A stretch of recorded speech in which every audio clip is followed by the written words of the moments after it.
如果你车子底盘嘎吱嘎吱的一响，或者是有咣当咣当的打铁声，那80%跟这个不起眼的零件有关。悬架下摆臂不仅是底盘异响，还有轮胎偏磨、车子发飘都可能是它导致的。今天咱们就来详细的搞懂下摆臂的作用，以及它又会导致哪些故障。老板帮忙点个赞。这就开始往下讲。下摆臂在底盘的悬架上，是连接车轮和车身的重要部件，它的作用就是固定车轮，还顺带限制车轮的运动轨迹。因为车子在行驶的过程中，车轮不仅要上下跳动，它还会受到其他方向的力，比如直线加速时，有一股力会把车轮往前推；刹车时，又有一股力把车轮往后拉。你转弯车身倾斜的时候呢，又会出现侧向挤压力，把它往旁边拽，所以就需要有一个零部件来限制车轮，不让它前后左右乱跑。这个部件就是悬架摆臂，特别是麦弗逊悬架，它就一个下摆臂加上一个减震器，下摆臂承受的力度更大。只要你在开车，它无时不刻不在拉拽着车轮，只要它一出问题，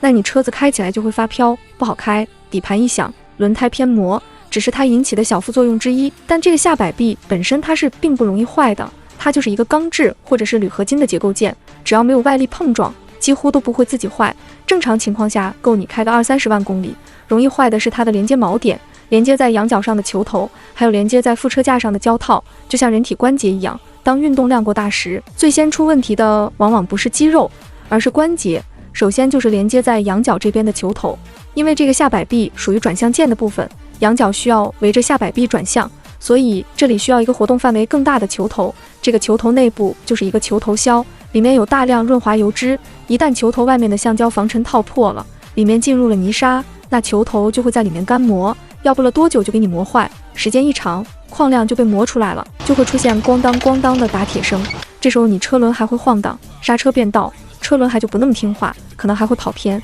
还有连接在副车架这边的连接锚点，虽然内部没有球头，但也需要减震，毕竟下摆臂要一直上下活动，也是有橡胶衬套的，它也容易老化开裂。下摆臂上容易坏的就是球头和衬套，但只要你一进修理厂，很多都让你换下摆臂总成。因为单独换球头、换胶套的工时比较长，赚的钱还没换摆臂总成多。遇到这种情况，有多远咱跑多远，只要你下摆臂没变形，那就只需要换胶套、球头就行，几十块就能搞定的事，没必要花几百。其他的部件也是如此，只要你发现底盘有异响，就先检查所有胶套、摆臂、减震器、转向拉杆、防倾杆等等，8层以上的异响，换胶套都能解决。